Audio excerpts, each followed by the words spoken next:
Hey everyone, happy July 5th. And for those of you that download the show and aren't watching us live, little spoiler alert, we do record the show midweek. So, if July 5th is a little passe, whatever. But happy July 5th. Hope everybody had a July 4th. That is going to be something we're going to be talking about a little bit, even though this is a Bengals podcast.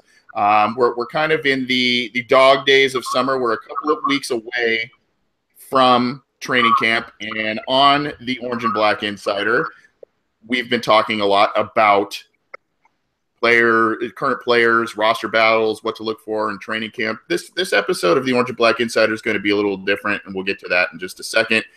Thank you for those of you that are joining us live. We're on YouTube, and we are on Cincy Jungle as well, so you can catch the stream live there. And if you aren't able to join us live, as always, you can catch the show on iTunes, on SoundCloud, at Cincy Jungle. You can get in touch with the show on Twitter at BengalsOBI and via email, theobinsider@gmail.com. We are going to be taking some listener questions again, as we usually do at the end of the show. So send those in the YouTube chat. Send those in the Cincy Jungle comment thread, and we'll try and get to some of those. We've already got a couple of them queued up. So thank you for all of those that you've sent to us already, but keep them coming. We're gonna vet those. I am joined, as usual, by my co-host Scott Schultze. Scott, how was your fourth? You've got a little one of your own, and obviously this is a holiday that's a lot of fun, but also about hanging out with friends and family.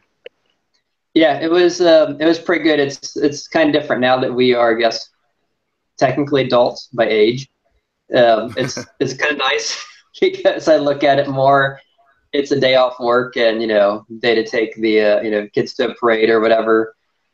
Although I think we're both old enough. One of my best memories, or one of, would be when I was younger and we, when you finally got old enough that you got to shoot fireworks off yourself and not just watch the adults shoot them off. But back when I was a kid, we still had these things called bottles that were made of glass.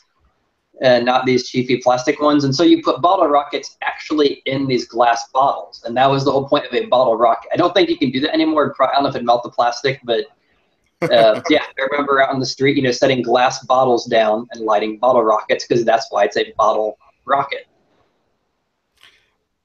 We talked about this a little bit before we took the air here, Scott.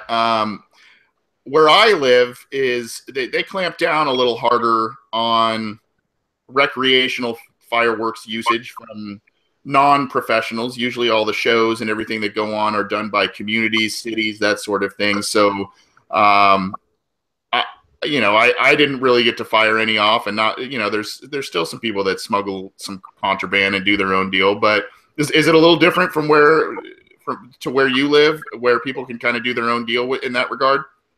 Yeah, it varies from town to town. And for those who don't know, I'm in Ohio. I know for a long time they were illegal to buy. Some were. The bigger ones were. So what you would do is you would just go across the state lines. And if you went on like I-70 into Indiana or into some of their states, as soon as you cross the border, you'd have these really large warehouses that would say, big billboard, fireworks. Because that's what you would do. You would just drive across the state line. You'd buy these big, massive, fireworks, and then you turn around and come back to Ohio. And I think since then the laws have changed a little, because they realized, hey, they're still going to get them, and we're not getting the tax revenue from it. Kind of like they did in Cincinnati with the riverboat casinos, where they said no, and then they just park them across the river in Newport, and then Kentucky gets all the revenues. But yeah, it's a little more lax. It varies from community to community as far as what you can or can't do. But for the most part, the area where I'm at, it's very common. A few days before and after the 4th, you hear, people just shooting off fireworks in their backyard, just kind of having fun with them at night. And I know, and you go in the country, and some people will get much more rowdy because they have big fields, and they'll just shoot off really large displays, and people get lawn chairs, and just kind of chill out and watch the fireworks. And then you go see the real ones, in your town if you want to. But yeah, it very different than California, it sounds like. A little bit. What we're gonna do, it's a little slow on the news front in terms of the Bengals right now. We are going to get to a lot of Bengals stuff, obviously, but just real quick before we do, Scott and I are going to talk a little bit about our July 4th rituals and some of our preferred culinary items and all of that. And we want to hear from you, the live folks that are watching, about not only what you did for July 4th, but what are some of your habits? What are the ways that you like to celebrate? We do have some folks that listen to the podcast across the pond in the UK and whatnot. So maybe they don't celebrate Independence Day as we do here, obviously in America, but it is a major holiday here. And, a lot of our listeners are here in America and celebrate Independence Day. So Scott, real quick, recap what you did with your family on the 4th, and what are some of your favorite food items, your favorite places to go on July 4th? What do you like to do, as a family, as a guy growing up, in middle America? What are some of the things that you kind of cherish about the holiday and that you continue to do as maybe a tradition? I guess the stereotypical thing, for those who don't live in California, what people do generally in Ohio, and I'm sure it's not just in Ohio, but maybe middle America, Midwest, is the typical, you have the day off. Some communities have a little parade. You might go see that. You have a cookout at someone's house, beer and brats and, burgers and all the B food groups. And then you might shoot off some fireworks in the backyard, and then you go, to your local town or city wherever you live and watch the really big one. So growing up, we've always done some sort of variant of that. Maybe not in that order, and maybe, different pieces of it, different years. So I'd say that really isn't any different. None of them really stands out as a big, they were all, kind of cool, seeing fireworks and lighting them and launching them. And, when you're a kid, it's kind of hard not to like blowing stuff up. So that's always pretty cool. And as far as we've kind of covered favorite food before, and I'm still a sucker for like Blizzards and Culver's and Dairy Queen. So anyone who works at one of those places is listening, and you want free advertising, feel free to send me some free coupons, and I'll be happy to sit here eating my concrete mixer, my cold stuff, whatever during the podcast, and give you some free advertising. But anyway, that stuff's good every day of the year, not just July 4th. Shameless plug alert, by the way. So I would say that stuff still applies on July 4th. Yeah. And what's funny, Scott, it's just a little side note. My brother, who's also a Bengals fan, and he reads Cincy Jungle, and he actually tunes into this podcast from time to time, and he actually mentioned that, he asked a little bit about how you and I know each other and interact, and obviously it's through the Cincy Jungle site and this show and whatnot. And he's like, oh, yeah, Scott, he's the guy who likes the Blizzards, right? So that's your reputation with a relative of mine, my brother, out here in Southern California. So you're the Blizzard guy, my friend. For me, I've kind of started a little bit of a recent tradition. Again, talking about my brother, he's got 4 kids of his own, and we live 5-10 minutes away from a beach here in Southern California. So the last couple of years, we go down to the beach, even though it's like the worst day to go to the beach in terms of crowds and the types of people you get there, but still a ton of fun.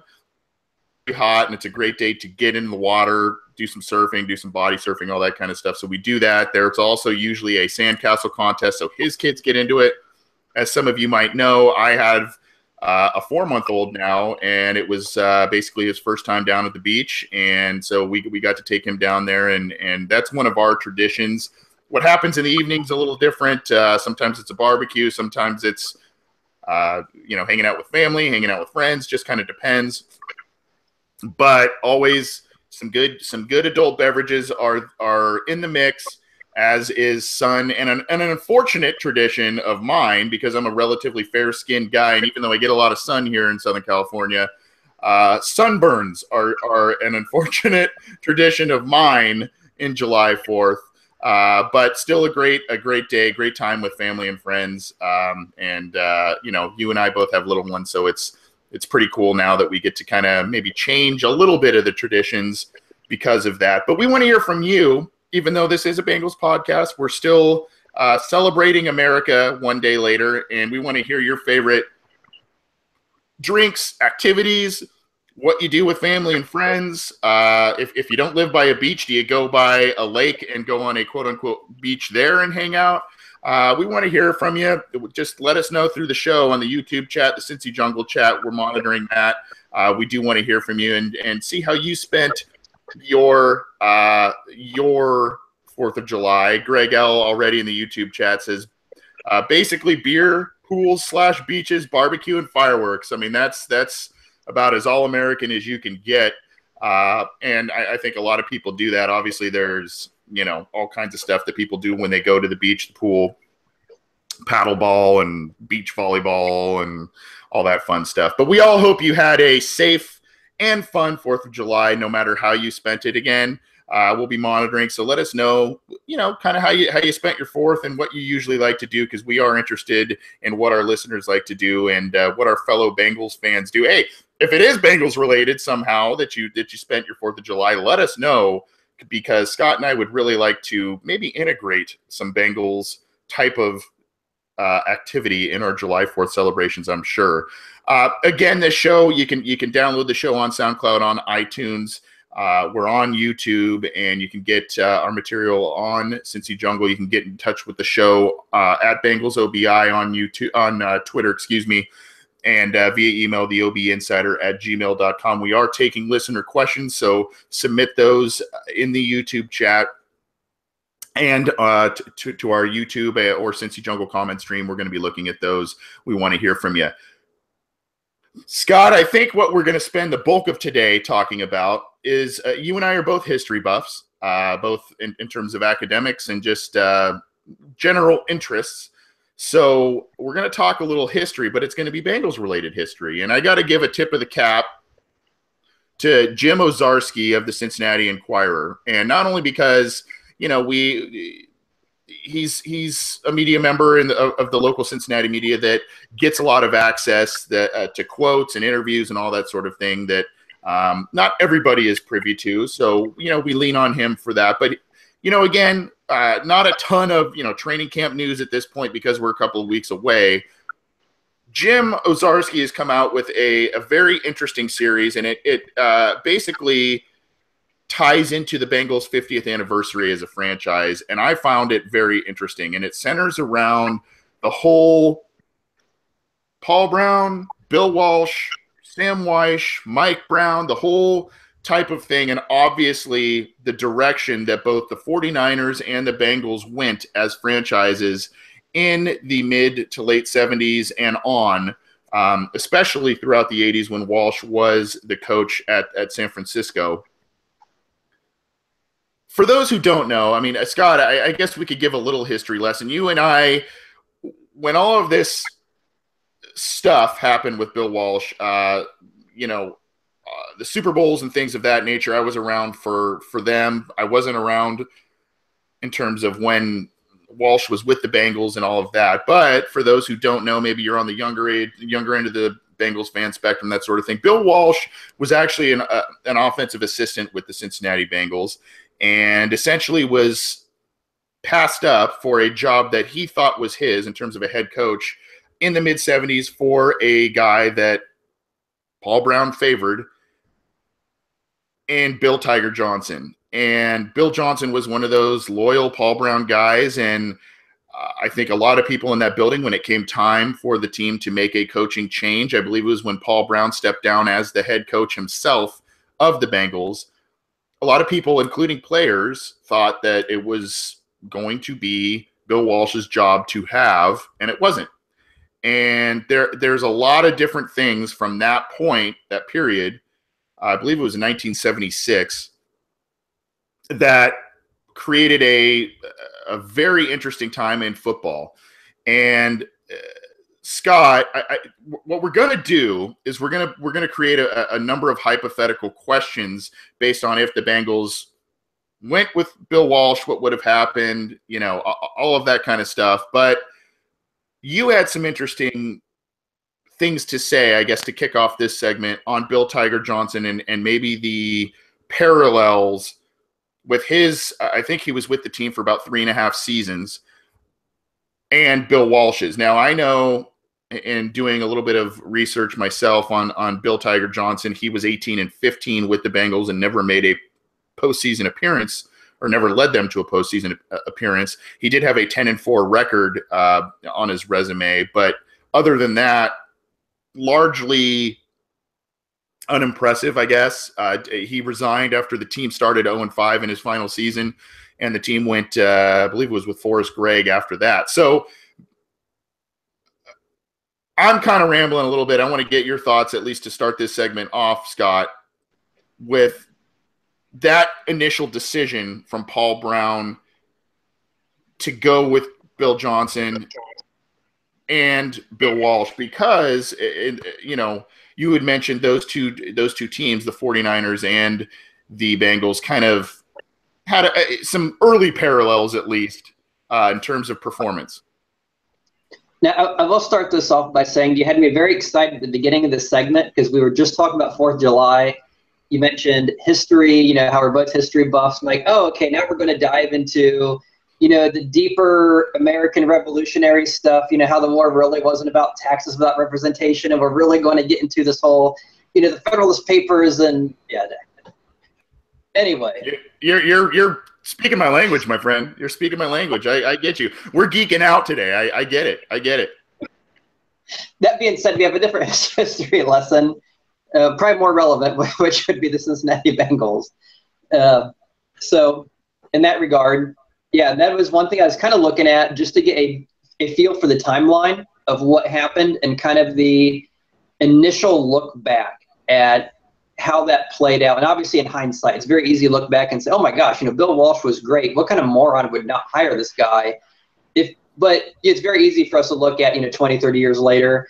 But in the, time frame of when it happened and what happened right after, it's not as clear cut as we like to think it is today. And that's something I wanted to look at. So if you look at Bill Walsh's history at the Bengals, in 68 and 69 and 70. So for 3 years, he was a wide receiver coach. And then from 71 through 75, he was the quarterback coach. Mm-hmm. And obviously they had Ken Anderson for several of those years. And Ken Anderson had a very good final year with the Bengals during that time. But he wasn't a coordinator. He wasn't an offensive coordinator, defensive coordinator, had never had a head coaching job before then. So at that point, he was basically a positional coach, kind of like what the Bengals had with Vance Johnson years ago, where he wasn't a coordinator. He was just a position guy. He had some hype, some upside. Hey, this guy could be a head coach someday. But there was reasons why the Bengals probably wouldn't have made Vance Joseph the next head coach. Mm-hmm. So anyway, in 1975, the Bengals went 11-3, made the playoffs. That was Paul Brown's last year. Paul Brown retired. So in 76, they had to make a decision who to bring in or who to become the head coach. They could have made Bill Walsh the head coach. They chose not to. They went with Bill Johnson. And if you were around in 76 and you look at what happened, well, the team went 10-4, barely missed the playoffs, pretty much the same team that went 11-3 the year before. Right? Yeah, it was a good team. They had a good record. They seemed to do pretty well. It was probably the right decision. Walsh didn't have a lot of experience as far as being a head coach or the top guy. He ended up going, after that decision was made, he went to San Diego, became their offensive coordinator. So for 1 year, he was the coordinator for the Chargers. They had Dan Fouts in his prime, future Hall of Famer Charlie Joyner, and they struggled. They only went, I have it here somewhere. They finished 19th out of 28th, or out of 28 teams in scoring. So just so after 76, you're thinking, wow, okay, clearly made the right decision. Walsh, couldn't cut it as a coordinator. Bill Johnson, almost got us back to the playoffs. Had a very good 10-4 season. We're on we're doing well. Walsh went to Stanford and became Stanford's head coach. Had pretty good, decent success. I mean, nothing phenomenal, not like an Alabama, Ohio State kind of, 12-0 kind of season, but they were 9-3, 8-4. They made the top 25 both years, won both their bowl games. So had solid seasons. And then after that, during that time, in 77 and 78, the Bengals had Bill Johnson again in 77. They went 8-6. So a slight step down. The next year, it started 0-5, and Bill Johnson stepped down, or was, however whatever the technical term was, fired, let go, resign. He no longer coached. Quote unquote resigned, right? Exactly. And they brought in a guy named Homer Rice, who finished the year for them and went 4-7. Not great, but a lot better than 0-5. Interestingly, up until 1978, Homer Rice had coached a couple different places. I think he had coached at SMU and at University of Cincinnati. His career college coaching record was 12-28-1. So clearly wasn't a very good coach in college. Only 4-7 for the Bengals. If you were going to make a change after that season, probably would have been a pretty good year. No one would have faulted you for saying, hey, we brought Rice in for half the season. He finished up. He's not a good college coach, obviously not a good pro coach. Let's grab someone like Bill Walsh would have been available. Instead, the Bengals decided to give Rice a full year. They gave him a half year, and it was not absolutely atrocious. Let's give him a full year, see what he can do. Okay, the full year went pretty bad. He went 4-12, and that was his last year at the Bengals. But at the same time, the 49ers brought Bill Walsh in from Stanford, so just down the street, basically. And so they basically had missed their chance by keeping Rice. But in his first year, Walsh only went 2-14. So even if you're a Bengals fan in 1979, 3-4 years after Walsh was last with the Bengals, you're thinking, we really didn't lose anything from letting this guy go. Yeah, Rice was horrible, but Bill Walsh really didn't do anything either. He was bad as offensive coordinator. He's bad his first year as a head coach. Clearly, we made the right decision moving on from him. That's all good. The next year, 1980, the Bengals replaced Rice, brought in Forrest Gregg. He went 6-10. Bill Walsh also went 6-10. So even after 1980, you're thinking, okay, it's pretty even as a push. It really didn't matter one way or the other. Yeah, if you're a Bengals fan, you're not really thinking about it. You're going, oh, okay, well, I mean, that guy who used to coach for the Bengals he's now a head coach elsewhere who's just kind of meh. Yeah, he was decent in college, and granted, he was top 25, which is good, but, they didn't have 120 teams or whatever in D1 back then. So, you're thinking, okay, he left. And you probably forgot all about him by this point because he hasn't really done anything. Then comes 1981, which is the year everyone knows Bill Walsh from Cincinnati because that's the year they made the Super Bowl. But Forrest Gregg also made the Super Bowl. And granted, Walsh won. It was a very close game. Could have gone either way. And as a Bengal fan, after that year, you're probably thinking, okay, even though Walsh won, we were in it. We had a chance to win. Both teams are ascending, climbing. They have a good coach. We have a good coach. So I think, for his first 5 or 6 years, you're pretty much thinking there's nothing, letting Walsh go was not a horrible thing. Then you go, and even in 1982, it looked like a good decision because the Niners only went 2-7. The Bengals went 7-2 and made the playoffs. So now you're at, 76, 77, 78, 79, 80, 81. So for 7 years, other than a super, super, super close Super Bowl, it looks like a better decision that the Bengals went with not having Walsh as the head coach. And then, of course, everything changes after that. From 83 on, Walsh went 68-26, multiple Super Bowls, 10-win seasons every year. Yeah. Greg. So let's I don't want to cut you off, but let's stop there because that's kind of where we're going to start to turn the conversation and then ask some of these hypotheticals. So obviously, first of all, great recap of the history there for those listeners who do not really know of Bill Walsh. They just kind of know Bill Walsh, the guy that coached the Niners in the 80s and had 4 Super Bowl wins and was one of the best coaches ever, and obviously had Montana and Rice. So, but I just wanted to stop you just because there are a couple of parallels that I want to add in here in terms of Walsh, the Bengals, and then Walsh and the 49ers. Now, Walsh, when you mentioned that he was the quarterbacks coach of the Bengals in the, I believe it was early 70s, Sam Weish was a quarterback on the Bengals roster. And Sam Weish was a guy that was coached by Bill Walsh. And after their playing careers, if I'm not mistaken, after Sam Weich's playing career,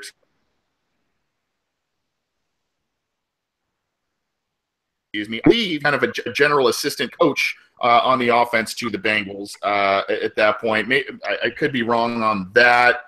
But in general, there's that connection there between Sam Wyche, the quarterback who was coached by Walsh, and then obviously there's the connection now with Walsh to the 49ers. And in his first year, I believe it was 1979, with the 49ers, he drafted Joe Montana. Now, Joe Montana was a guy that was undervalued in terms of draft stock. He won a lot of games at Notre Dame, very productive guy, but they thought he was too slight, maybe a little bit too small, not a strong enough arm.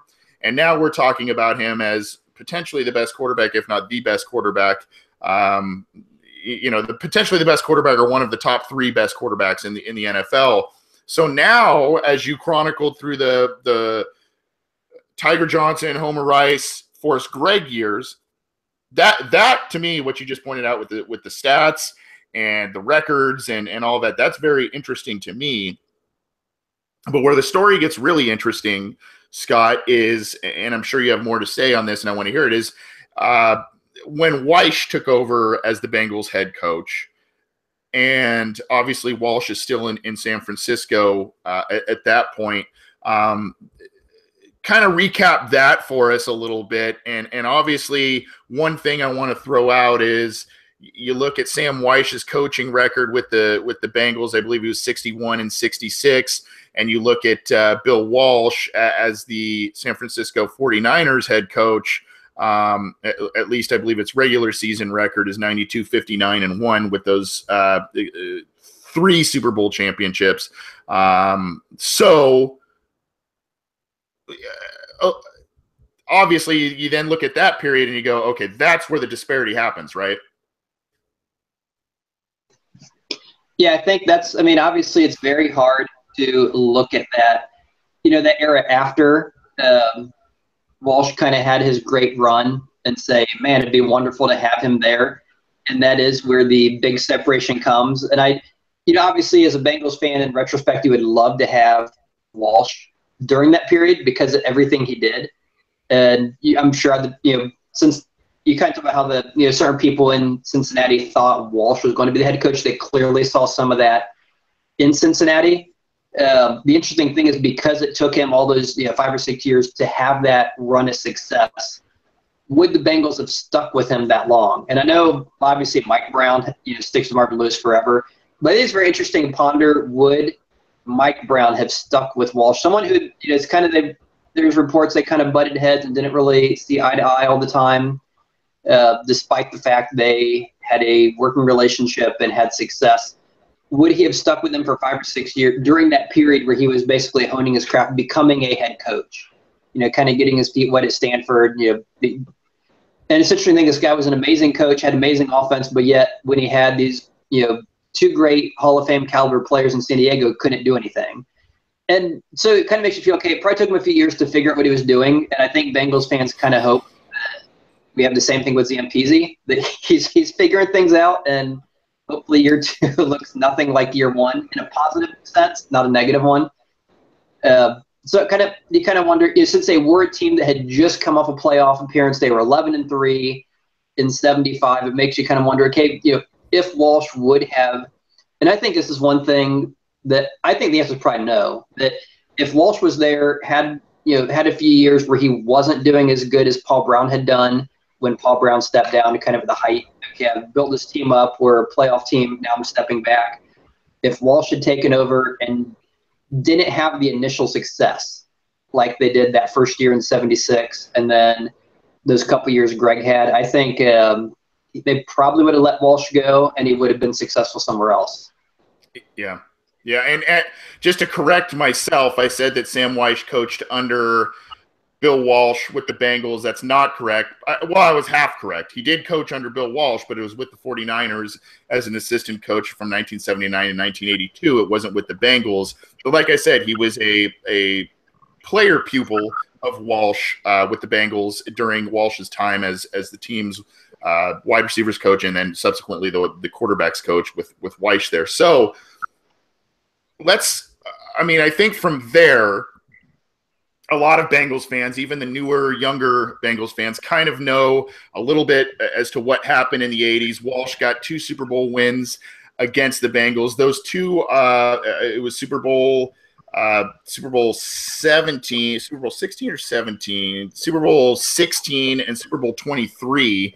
After the 81 and the 88 seasons, and Walsh beat not only Forrest Gregg, but then he beat his former, kind of his apprentice. He beat Weish in that Super Bowl. Both were known as very, very competitive, down to the wire Super Bowls, and obviously cemented Joe Montana's legacy as one of the greatest quarterbacks in the NFL history, and as kind of the comeback king, especially in that Super Bowl 23 there. So just some extra quotes before we get into the hypothetical. And again, this is courtesy of Jim Ozarski of the Cincinnati Enquirer. If you have not checked out this article, it's a pretty good historical read in terms of kind of how this whole thing played out. And he talks about Bill Walsh and his time, and unfortunately, Bill Walsh is no longer alive. He passed away a handful of years ago. But some really interesting quotes here, Scott. You look at Homer Rice that you mentioned was the former Bengals coach who kind of relieved Tiger Johnson after he resigned. He said, quote, "Bill Walsh, of course, was a genius in offensive football. He had magic. Ken came there and was a spread-out quarterback. Ken Anderson came there and was a spread-out quarterback from a small school, never backed up in his life, and Bill took him from step 1 to step 7 and all the way through and trained him, and, of course, Ken became a great one himself." Then we talked about potentially the questionable decision between Tiger Johnson and Bill Walsh, and the fact that Brown went with a guy that was an actual coordinator and a guy that was kind of a little bit more of a known quantity to him. And here's a quote from Isaac Curtis, one of the Bengals' greatest receivers they've ever had. He said, quote, "I probably thought that it would have been Bill Walsh to get the job, only because it's the progression. The offensive coordinator would be the next person to step up." Bengals receiver Isaac Curtis said, "And so I think I was probably surprised, as a lot of people were." Bengals then tight end and future head coach Bruce Coslet says he, meaning Walsh, was, to say the least, he was upset. And Sam Weish agreed. Bill was very upset. Bill thought he was the guy that was ready to do it, and obviously he was. And that's a pretty telling statement from Weish, a guy that was defeated by Walsh in the Super Bowl. Coslet continued, "The whole thing kind of hurt Bill. I mean, they were pretty tight because there was like 6 guys on the staff in those days, 3 on offense, 3 on defense, and Paul." From there, after Paul Brown made that decision, the relationship was strained. Let's put it that way. That's as diplomatic as I can be. So obviously there was some stuff brewing in that locker room once that decision was made. And then Eddie DeBartolo kind of had some interesting stuff to say as well. Let's see. He said he always felt as though he was passed by in Cincinnati, and he probably should have had the job that Tiger Johnson had. I don't think Bill ever got over that. That was something that bothered him for probably the rest of his life, because he felt he gave his all to Cincinnati. Homer Rice continued, "I think the relationship was so close, it was very painful for Bill to beat Bill Walsh to beat Sam Weish. But that's just part of the game. Bill was all about winning championships, but it hurt him also to have to defeat someone that was so close to him. But that's the reality of football." Okay, so now we get to – there's going to be a couple of hypothetical questions here, Scott. The obvious one is, would the Bengals have been the 49ers of the 80s? And granted, Sam Weish is one of the most well-respected, well-liked head coaches in the fans, in Bengals fans' eyes, and rightfully so. He was a character. He did a lot of successful things. The offense was awesome under him. But given what you said in terms of the parallels during those first handful of years of the split, when Walsh went his way and the Bengals went their other way, and then what transpired really when Walsh and Montana hit their stride and Weish hit his stride with the Bengals in the 80s. But would the Bengals, do you think, if it was as simple as Bill Walsh replacing Sam Wyche in that early to mid 80s period, do you think that the Bengals would have won as many or a championship or how many under Walsh instead of under Wyche? Yeah, I think without a doubt, if you, for some reason, if let's say Paul Brown or Mike Brown, the Brown family would have said, hey, it's 1984, we're not hiring Sam Wyche. Somehow we're going to pluck Bill Walsh from the 49ers. I don't know if we're going to do a John Gruden thing, trade him a first-round pick or something, and we're going to just bury the hatchet. And somehow, in a world where they bring him in, I think without a doubt they would be better.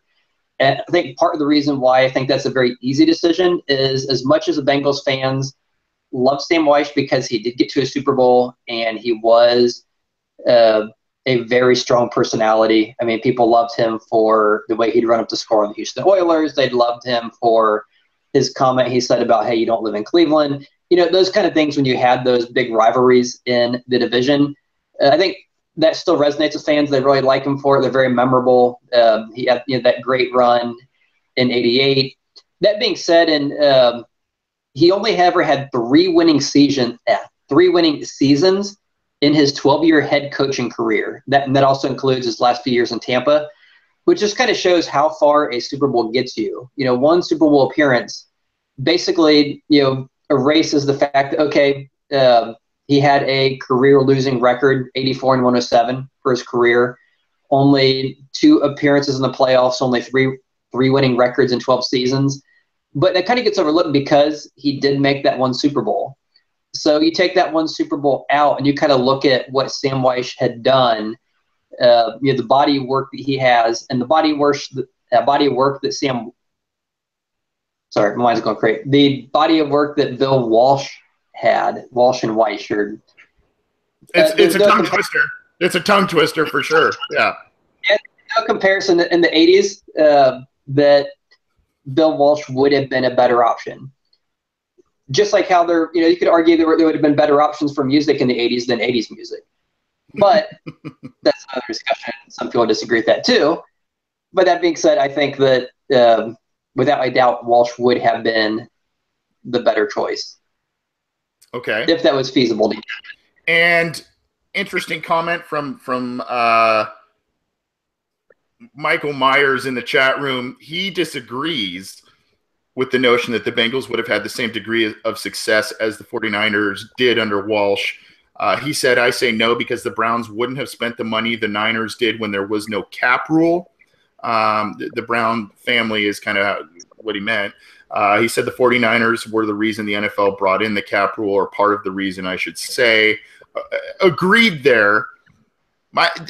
I just look at it. It's a hypothetical, so it's so hard to say. I would think a guy who won 3 Super Bowls in the span of a decade, essentially, I would think that he would have been able to recreate some of that same championship style of success in Cincinnati, especially when you look his offensive mind and the offensive players that the Bengals had at that time, especially towards the late 80s. You would think that he would bring some of that, but I don't know that we're talking 3 championships with the Bengals. There's so many interesting things to me with the Sam Wyche Bengals and the Bill Walsh 49ers. And you look at it and you say, okay, you get a guy who is either somewhat mobile, whether it's Ken Anderson. Boomer wasn't as mobile as Ken Anderson, but could move a little bit and was the master of the play action fake.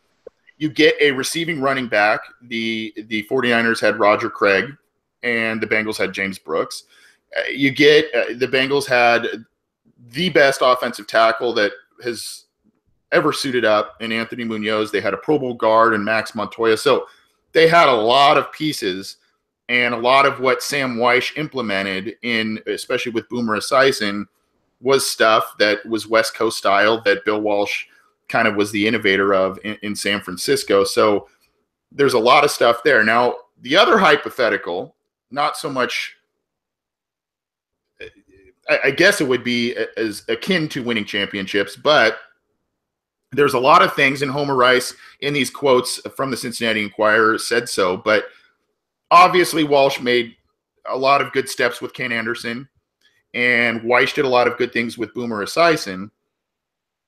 Do you think that the career path, Scott, would have been different for Montana and Boomer if Walsh was the coach of the Bengals, or did Weish get what was probably the best possible out of Boomer in the 1980s, especially in that MVP season of '88? It's obviously impossible to tell, in hindsight going back. I would have to assume that you would think with a offensive mind like Weish or Walsh, you would have gotten more from the Bengals offense just because of who he was. That being said, you kind of have to wonder, okay, if Boomer wasn't exactly the kind of quarterback that Walsh would have wanted, would they have even drafted Boomer? And then that gets into other questions, and you would kind of assume, when he was drafted, it was because he had fallen so far. He fell to the second round when he was expected to be a first-round quarterback. And so if he was there when the Bengals were drafting with Walsh, you might argue, well, okay, they would have taken him anyway because he'd have been the best player. But if they were set on, no, we want a guy who's more of a, West Coast, guy who can move a little bit, who can, has the high accuracy dink and dunk, but isn't necessarily a great deep ball guy. They may have gone a totally different direction at quarterback, and you never really know. But I would have to assume that, yeah, just based on the results, how the offenses looked with the players that were in there, I think you kind of would have to argue that Walsh would have been a better offensive producer. You would have gotten more from the offense from Walsh without having any way of actually proving it.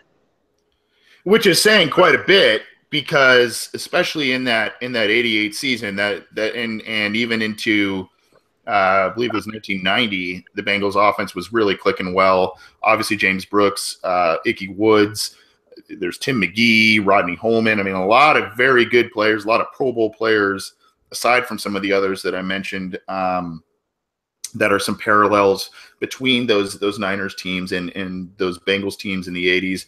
Scott, is this – so when I look at it, again, this isn't really a hypothetical like some of the other questions we had, but I guess what I see is, once again, the Brown family trait of favoritism, and this shone through with the Bengals going with Tiger Johnson instead of Bill Walsh. Tiger Johnson was there at the inception of the Bengals franchise as an offense, I believe, as offensive line coach with the team in 1968. Was with the team for a number of years before he got promoted to head coach. Obviously, Walsh was as well, but it was kind of the Paul Brown, old school conservative mindset. We want a guy who has been around the block quite a bit and maybe won some championships, and we can't trust these newbies and these guys that kind of have a little bit of a wackier approach. Obviously, they changed their mind a little bit when it came to Weish, but that again was an internal hire of sorts, because Weish was intimately familiar with the Brown family and the Bengals. So I don't want to say that it was maybe a culture type of hire or passover of Walsh, but I look at it and it's hard to dispute that. I don't know. We see some of the same things from Mike Brown in terms of who gets hired. Now, obviously, people can argue that things are changing today, but it's obvious he's stuck with Marvin Lewis, a guy he trusts, even though he was an outside guy. It's a guy he trusts and has trusted for a long time, and he's promoted other guys within the organization, or hung on to other guys that are kind of Bengals guys, if you will. Is this simply just something that all of us need to kind of accept as Bengals fans, those of us who follow the organization? Is this just kind of an early chapter of the favoritism and the mindset of the Brown family of, let's go conservative, let's go with the devil we know and maybe not the one we don't, and sometimes it bites them in the rear end?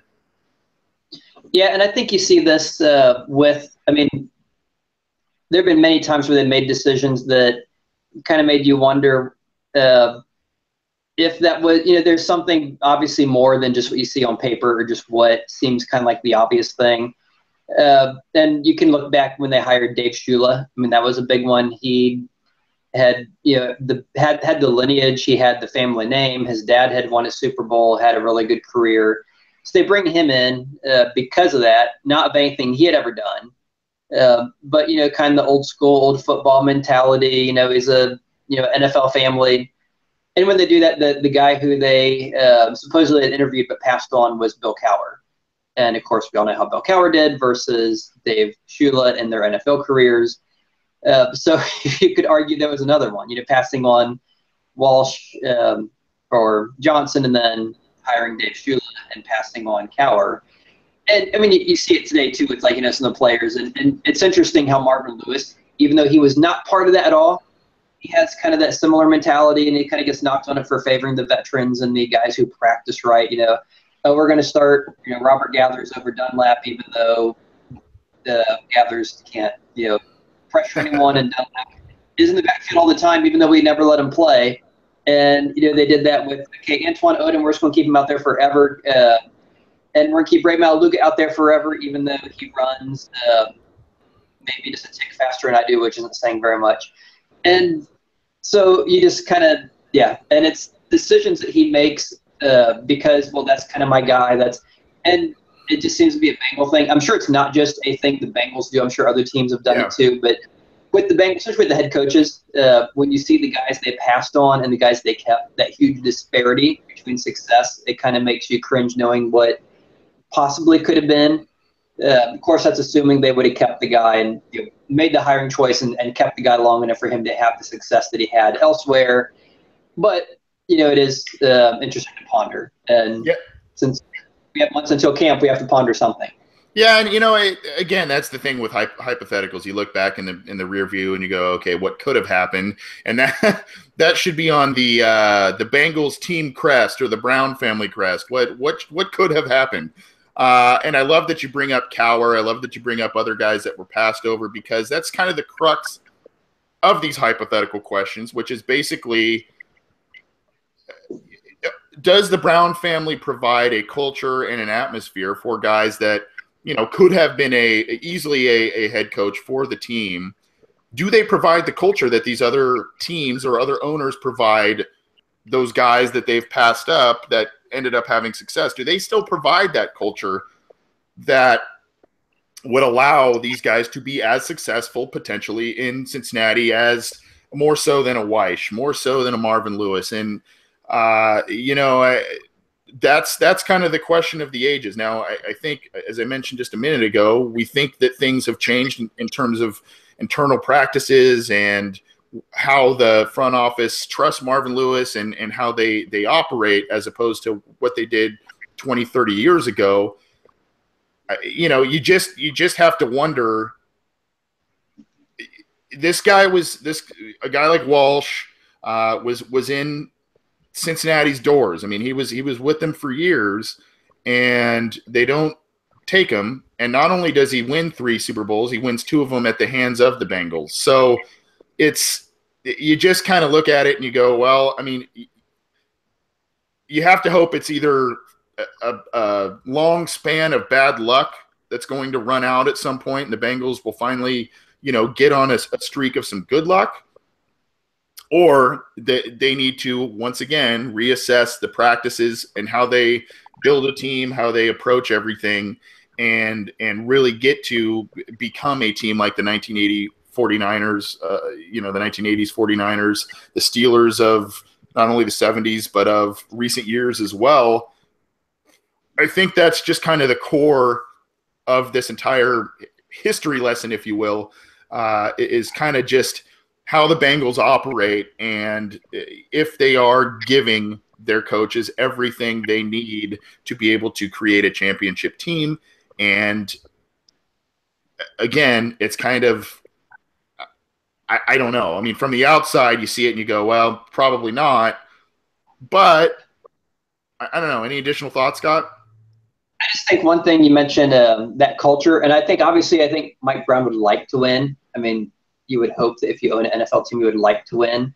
But I think there's different levels of that, and I think that's what you're hitting on is you get someone like Mike Brown. I'm sure, yeah, all things being equal, I'd like to win. I don't want to lose money in this venture because this is my business, my livelihood, and it'd be nice to win. I'd prefer to. I'm trying to win. But then you look at someone, and this is a great outsider's view, but someone like Jerry Jones, who comes across to me as someone that not only would I like to win, it is my life to win. Everything I do is going to win. I don't care what I have to do. I'm going to do everything in my power to try to get this team to win. And granted, sometimes it leads to meddling, and that can hurt the team. But, at the end of the day, that he's going to do everything he physically can to see that his team wins, whereas Mike Brown's more the kind of like, let's say you're into politics and I don't know, you're in California. California's a blue state. So say you had a neighbor who wanted Hillary Clinton to win. Mike Brown's the guy who'd be like, I'll go to the poll and I'll cast my vote because I like to see her win. Someone like a Jerry Jones is like, not only do I want to see her win, I'm going to do everything I can to put her in there. I'm going to go to the poll, chase people away who are going to vote for Trump. I'm going to go door to door and hand out flyers and pamphlets and I'm going to bus people to the polling place. There's a different level of what you're going to do to see your person win. And I think Mike Brown's more the passive. Yeah, I'd like to see that, but it's not. I'm not going to kill myself doing it. And so to me, it seems to be the difference is, how far, I mean, obviously Mike Brown doesn't want to see the team lose and people grumble, oh, he's just interested in money. He doesn't care if they win or lose. I would say that's probably not entirely accurate. I'm sure he wants to win. I mean, you don't own a business with the intent of not having a good product. I mean, you don't sit there and think, if you have like a generic TV company thinking, as long as we make a profit, I really don't care if our TVs are all crap and break within a year. Who cares? Someone will buy them. I mean, you obviously are trying to make something halfway decent. Yeah. It may not be, if you're making when Yugo was making cars, they weren't trying to be as good as Honda or Toyota. They weren't trying to make a Honda Accord that lasts for, 30, 40 years. But they weren't trying to make something that broke within the first week. They just but and I'm sorry. Kind of off topic, I guess. No, it's totally on topic, and that's what it comes. And I think you're right, and I think what you're saying is, obviously, his father was a godfather on the Mount Rushmore of NFL football, and was a guy who won a number of championships. Granted, this was in the 30s, 40s, 50s, a long time ago. But was a very successful coach, implemented a number of awesome things that we see in today's football. That's another history lesson for another time. But Mike Brown, he's got that gene in him undoubtedly of, hey, I want to win. I want to win championships. I've seen my dad win, and I've seen what happens to him when he loses. I feel the same way. So that's not, I think that's where some fans get a little, oh, Mike Brown doesn't really care. He just wants to make a buck. Well, yeah, he wants to make a profit, but he does want to win. The problem is how, and even the great Paul Brown had the same flaw, and Mike Brown has definitely shown it, is that their way is the way. And unfortunately, I keep talking about this conservative nature. We talk about how the team doesn't move up often in the draft for a potential game-changing player because they want to save draft picks. We talk about how they're kind of frugal in free agency and kind of prefer to extend their own guys, which when you extend your own guys, that's a great thing, especially when they're productive, but you got to supplement that with some other free agency moves. And that's just not how both of those guys have operated. And that's kind of, I don't want to say those are the reasons as to why we haven't seen the Bengals win a championship. But when you look at some of those, when you look at that and things haven't really changed, obviously you kind of sit there and look at it and go, okay, well, that's kind of how they operate. They think they're right.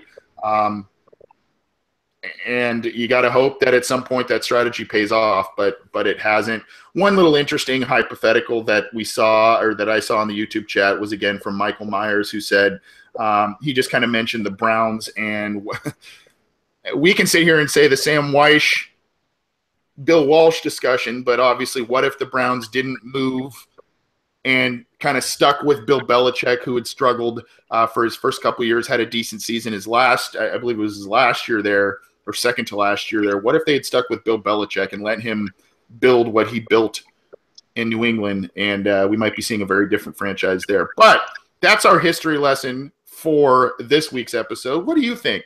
We'd love to hear from you. We'd love to hear your thoughts, especially from some of those old school fans who remember those days of Bill Walsh and Sam Weish, Ken Anderson, Boomer Esiason, and you know, if we left any details out, let us know. You know, we are definitely a little longer in the tooth than some Bengals fans, but we did not experience the inception of this franchise in the 1970s, that sort of thing. So if you have some additional thoughts, let us know. You can hit us up on Twitter at BengalsOBI, via email, theobinsider@gmail.com. You can also, if you want to comment, and we've received quite a few, both on YouTube and other areas, YouTube, iTunes, you can download all the stuff there, SoundCloud as well, Cincy Jungle. If you want to leave some extra comments there, we like to read those and on the air, and/or we just like to absorb them and appreciate the feedback that we get from you. So let us know what you think about this history lesson. And props again to Jim Ozarski of the Cincinnati Enquirer for putting together this little piece over the holiday, the July 4th holiday. It was pretty interesting with a lot of good quotes. So if you haven't checked that out yet, please do. It's pretty awesome. We are going to get to listener questions. And before we do, Scott, I wanted to rehash a comment we received from last week's segment about, you know, we talked about Marvin Lewis's possible replacements. We don't need to go through the whole thing again, but we did get one from PMore8230 on YouTube. And he or she had written, I think there's little doubt it'll be an in-house promotion if Lewis leaves. Most likely Paul Gunther, but if it's got to be in-house, I hope like crazy it's James Urban. Based on everything I've read about Urban, it seems like he quote-unquote gets it and has the right mind to be a head coach. Just any additional thoughts on Urban? We didn't really talk about him much last week. Yeah, we really haven't. I can't say I've read too much about him. I can't really say one way or the other. I know he doesn't have the outside hype that someone like Vance Joseph did, who is also a positional guy, unlike a Mike Zimmer or Gruden, who were hired, or even Hugh Jackson, who were hired from the offensive and defensive coordinator ranks. So it would be interesting to see them bring up a guy like that from the positional, because that's kind of what, you know, Bill Walsh was. He was a positional guy who they passed on, and they generally go with a guy who has head coaching experience elsewhere or is a coordinator. So, yeah, it would be an interesting hire to see them go that route, because that wouldn't really be common for what they do. But that being said, I can't say I've read too much on Urban to say one way or the other if he would be the right guy. Yeah, I mean, I think he's done a pretty admirable job with the Bengals receiving core at this point. And, you know, again, it's kind of hard for, I mean, if we're talking directly, if Lewis and the Bengals struggle this next year, and, you know, if they struggle and they're looking at in-house candidates, it's kind of hard, especially based on what we talked about with position coaches and all of that. You know, maybe it's a little difficult for a position coach just to jump into a head coaching role. It's happened before around the NFL. I do think there's probably some other guys that, again, based on the favoritism, whether it's Paul Alexander, whether it's Paul Gunther, some of these guys they've had for a little while longer, and they seem to trust a bit more. But Urban has done a lot of things. Obviously, A.J. Green continues to play very well. Brandon LaFell had a great year stepping in. Well, I shouldn't say great, but a solid year stepping in for Green in injury. Tyler Boyd showed some nice things. And then obviously, you know, a lot of different things there. So, you know, good thought. I definitely see the value of Urban. I think a lot of people do, but we'll see if that's the route the Bengals take. Should Lewis be let go or not re-signed after this year? Good comment, though, from P. Moore there. We did get an email as well. And this one, it's talks about the Bengals defense, Scott. And it says, I hear a lot about the Bengals defense, and most of it centers on the corners, the new defensive ends, Willis, Lawson, Gunther, and Billings return. I think we need to really be talking about Sean Williams. In his first year as a full starter, we should have enough to look at to decide what we have there. What do we have with Williams? Do we have just a guy who is a hard hitter and can get to the play with authority, or do we have a guy who could play in the Bengals defense where both safeties have to play center field? Can he cover deep when strong NFL quarterbacks, many of whom are in the AFC North, extend plays and chuck the ball downfield? So kind of some general thoughts on Sean Williams from you. He's kind of been a little bit up and down. He was kind of a spot duty guy when Reggie Nelson was with the team, and has since he played pretty well towards the end of the year last year. But your overall thoughts is he did receive a contract extension last offseason. So is he a long-term answer opposite of George Aloka in your opinion? Yeah, I think when looking at his first year or two when he was a backup, he kind of reminded me of a Taylor Mays or Jabril Peppers, just without the hype. One of these guys who's an inside-the-box safety, not a great coverage guy, but a guy who's best playing close to the line of scrimmage, playing in run support, who can cover if you have to, but is more of a liability. So I wasn't too excited when they extended him, just based on what I'd seen. And then early in the year, as you mentioned, he really seemed to struggle last year, starting the year as far as coverage. As far as not being able to cover guys either by blown assignments or by technique or whatever it was, he just wasn't getting the job done as a defensive secondary player, doing more than just stopping the run. That being said, I was pretty much ready to write him off because years of the backup, haven't seen much. Beginning the year as a starter, haven't seen much. But at the end of the year, he looked very, very different. He looked like a guy who was not a liability anymore. I'm like, wow, okay, this guy's making some plays back there, and I say I was pleasantly impressed. I mean, I'm not saying he's a Hall of Famer. I'm not saying he's a Pro Bowler, but definitely looked by the end of the year, and it's amazing what a full year of playing time can do for some guys, and kind of turn him around, get him that experience, get him enough of what he needed to look like a good player. And one of the things I'm very hesitant, though, is because beginning last year, the one thing everyone was saying was that the Bengals had a very tough start to the season and a very weak end of the season as far as schedule strength.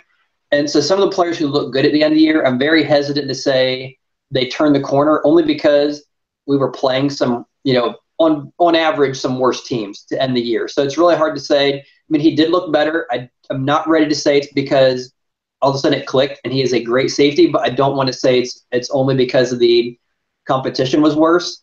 But that being said, he looks like a guy who is going to be a decent NFL starter. Someone that you can put out there that you're not going to cringe when you see him on the field. Who's not going to be someone who's a major liability in the defensive secondary. Someone that you can put in. He's a decent, like a Ndukwe kind of a guy. Yeah, he's maybe a little better than him. Someone that okay, he's a starter. He's a guy who can play run defense. He can cover, if you need to, but he's not going to be a great player. And when they drafted him, I don't think anyone thought, okay, this is going to be a great player, or Eric Berry or Eric Thomas, or one of those Troy Polamalu. You're hoping you get a guy who can start, and I think he's that's what he can be. Although the thing I will say I did like about when we had Reggie Nelson was I think Reggie Nelson was a very good free safety, a much better coverage guy than we have now, which meant Aloka was able to do more of the run support. Well, now you have Williams. Between him and Aloka, I think Aloka's probably a better coverage guy, but I don't think he's as good of a coverage guy as you have had in Nelson.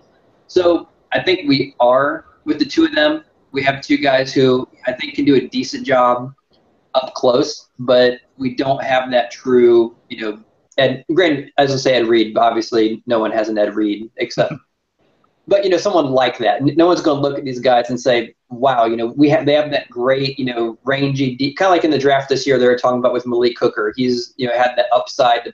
People were comparing him to Ed Reed. That's the one thing you don't have with either of these two guys. At least it doesn't seem to. But that being said, they're not bad. I think they can get the job done. especially if the guys up front are as good as people are saying they are, so they don't have to be in coverage, for an eternity. And obviously, the best friend of a defensive back is a good pass rush.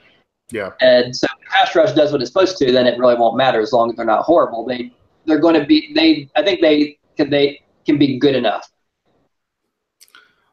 One thing I like about Sean Williams that I've seen since he's been with the Bengals, you hit the nail on the head in terms of his knock was coming out of college, out of Georgia, was great hitter, great run stopper. He literally had to learn more of the pass coverage nuances under Mike Zimmer and Paul Gunther as his defensive coordinator in the NFL. He really didn't do much in pass coverage. He was more of an in-the-box safety that helped out against the run. And what I've seen is improvement. And I've seen improvement. Now, again, I don't know if we're talking about a Pro Bowler. I don't know if we're talking about a guy that will be better than George Aloka. I don't really know if I see that, but I see a guy who has improved in his time here. And I believe it was 2015 when he stepped in a couple times for Reggie Nelson, and he made a incredible interception against the Steelers to seal that tough win that year. Just a guy who has improved. I, like you, was wary of the contract they gave him. Granted, it is a bit team friendly, even though he can make a decent amount of money. I see improvement, and I like that. And for those of you who like Pro Football Focus, and this article is on CincyJungle.com, Sean Williams was noted by Pro Football Focus as their secret superstar. He played in almost 90% of the snaps last year. Which was equivalent to 912, which is pretty crazy. But, he's doing his thing against the run. We've seen him make some hard hits to cause some incompletions in the passing game. I like it. He's a little bit of an enforcer. I just see improvement. I don't see a superstar. I don't see a great safety on the horizon, but I see a guy who is steadily improving and doing things better. I didn't like what I saw from the pass defense as a whole at the beginning of the year, especially in that Denver Broncos game. That was atrocious, but he was a guy that, like I said, towards the end of the year, improved, even though the schedule got a little weaker towards the end of the year. We've got a couple more here, Scott, before we get out of here. I believe it was Greg in the YouTube chat who said, with just kind of going along the lines of a crowded secondary this year, obviously at safety and especially at cornerback, who could be the odd man out, whether it's a surprise or not?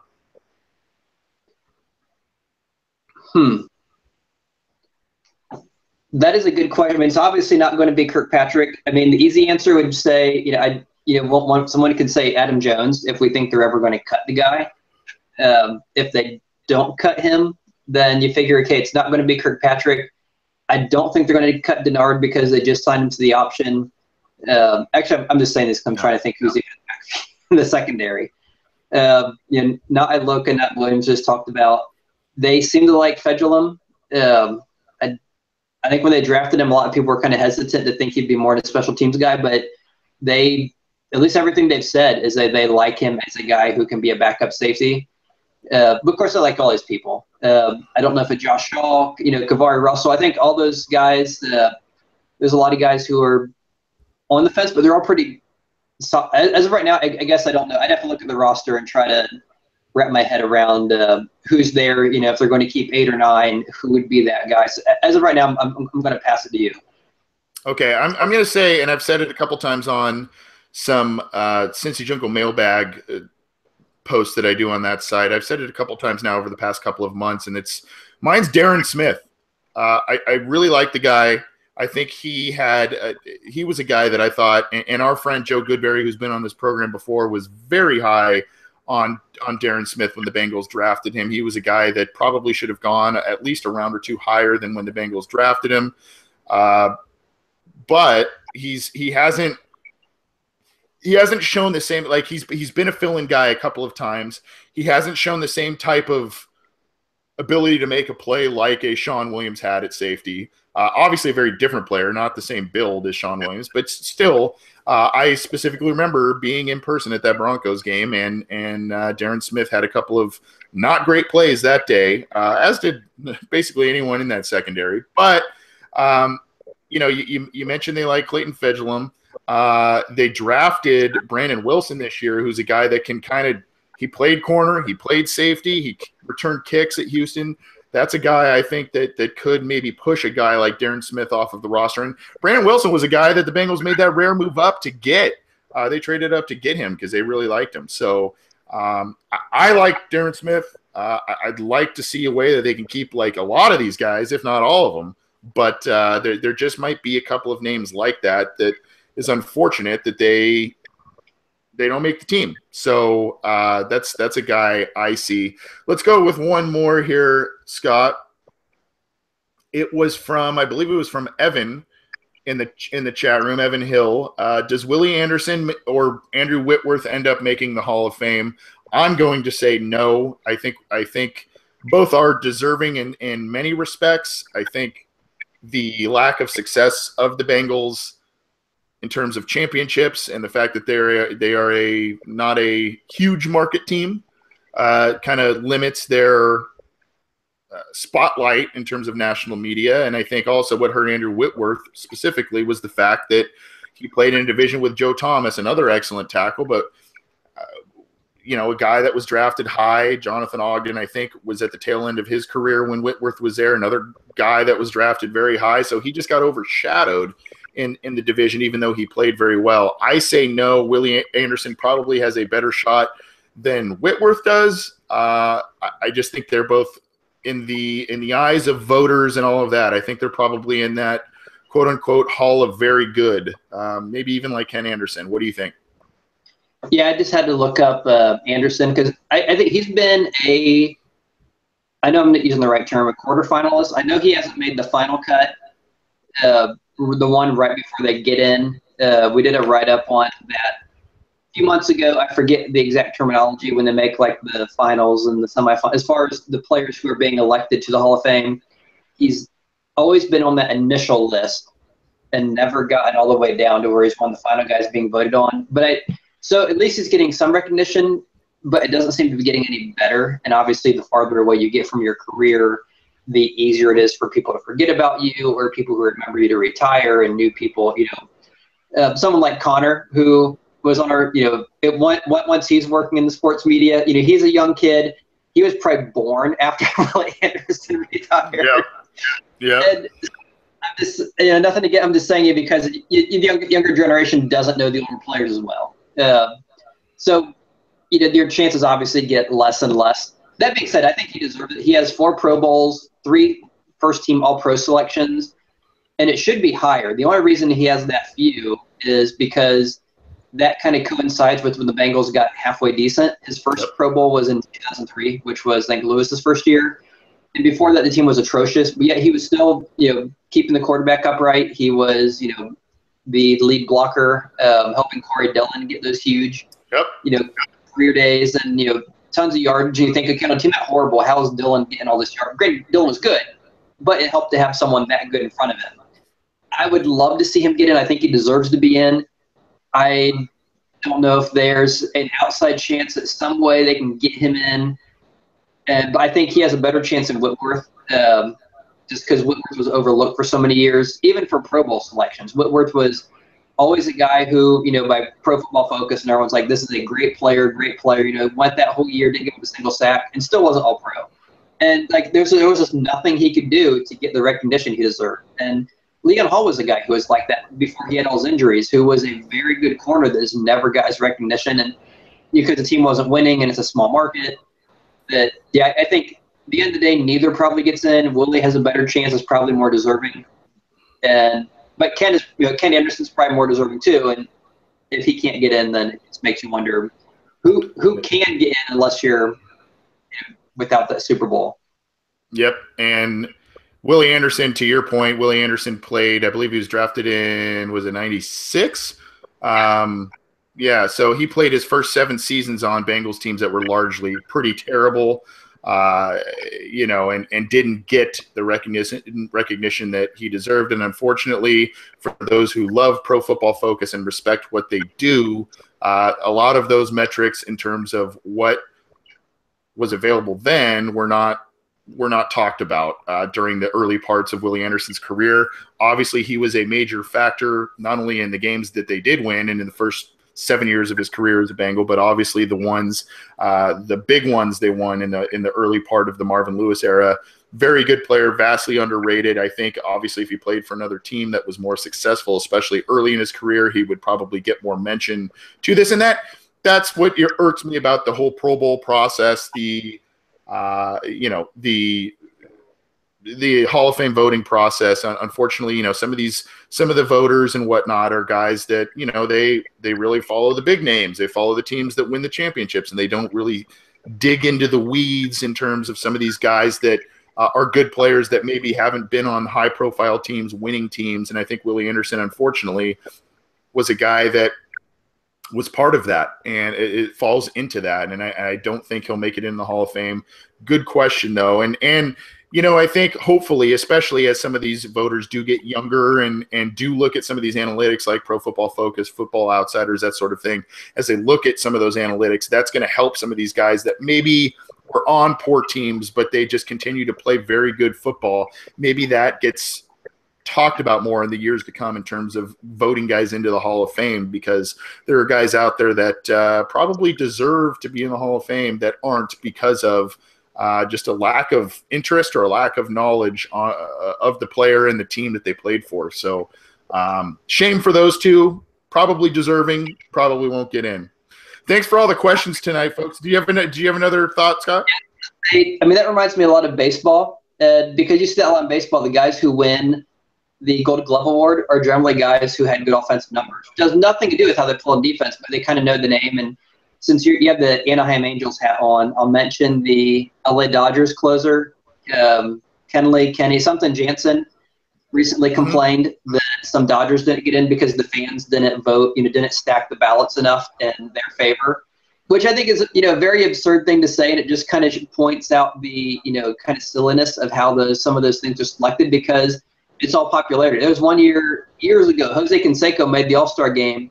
He was hurt and only played like one game or two games that whole season, but it was based on his name. And I think you get a lot of that with these awards. If the guy, he won it last year, we'll give it to McGinn, he's a decent player.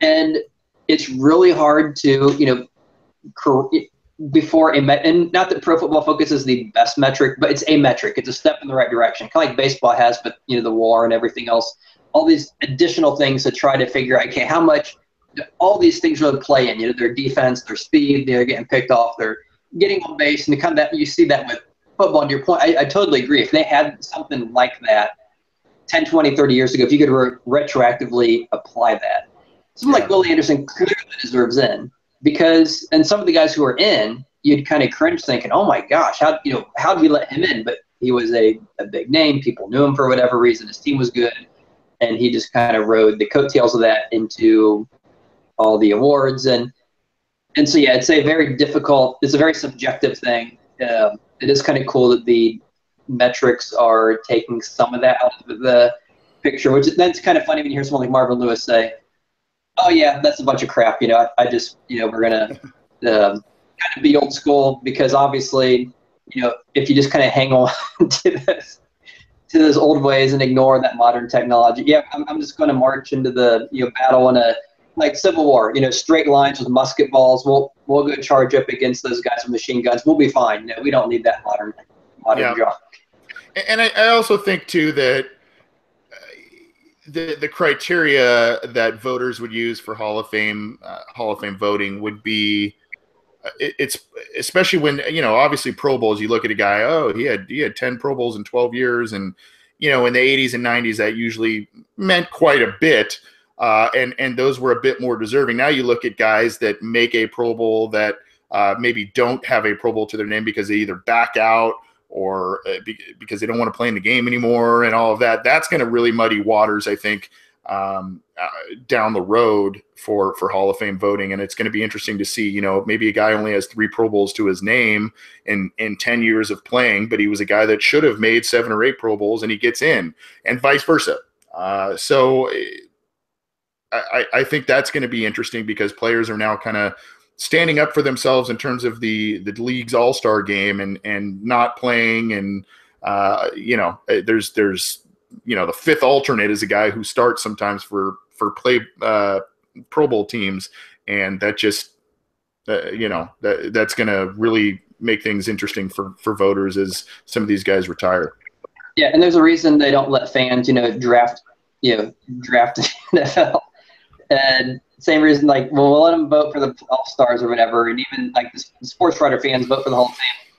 So we're not going to let them. And it just reminds me, just really quick, it's kind of related. Sean Williams, when they drafted him, the guy out of Georgia, the safety that everyone wanted on Cincy Jungle and, kind of all their draft sites, the top Georgia safety was Bakari Rambo. Yep. And when the Bengals went in the 3rd round with Sean Williams, when Bakari Rambo was out there, yep. Oh, I remember.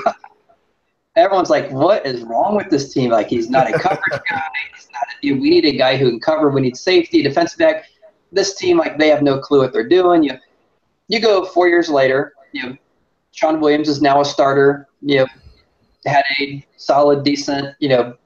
Bakari Rambo is now on his 3rd team. Kind of bounced around as a backup. So it looks like they made the right choice. And as much as, sometimes we look in hindsight and the fans were right, they're not always right. Not often as right as they think they are. Yep. And it's also about, another conversation for another time, but it's also about, fans that watch college football, watch pro football, and they see a star player and a guy that, hey, there is a missing need on this team for a guy like that, but maybe that person in general just does not fit the scheme that the team employs. And that's probably the case with the Williams-Rambo debate. I definitely remember Bakari Rambo and was a bit in that camp of why is he not the guy? But yeah. Mel Kiper has been mentioning it for months. I've never heard Mel Kiper say Sean Williams. Obviously, the Bengals got it wrong. Yep, and that was that's a great example of a guy that, going back to our first listener question this week, a great example of where the Bengals got that probably right. Probably right there. Thanks for all the questions this week, folks. We got them from a number of different routes. Again, we got them. We got one via email. You can send those theobinsider@gmail.com. We got one as a comment/question on YouTube. We got them in the YouTube chat.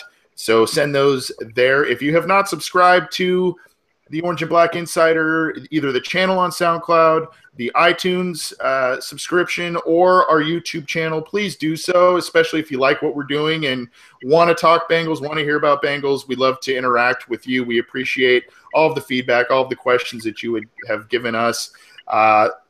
Scott, I hope you had a fun 4th, my friend.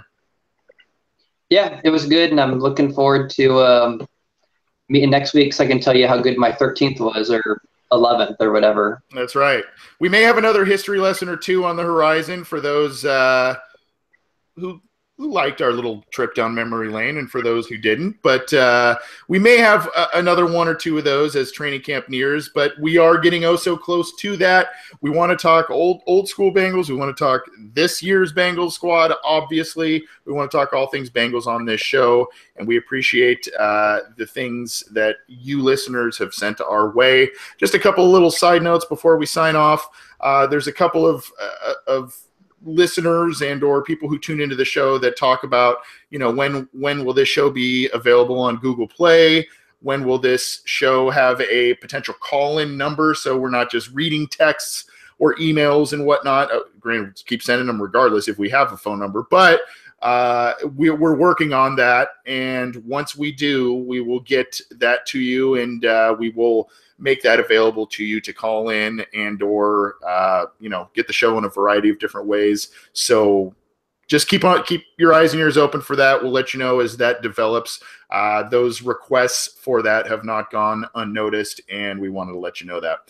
This has been the Orange and Black Insider. Thanks so much for tuning in. Thanks to my co-host, Scott Schulte. We'll see you next time. Hope you all had a great holiday, and we'll see you next episode.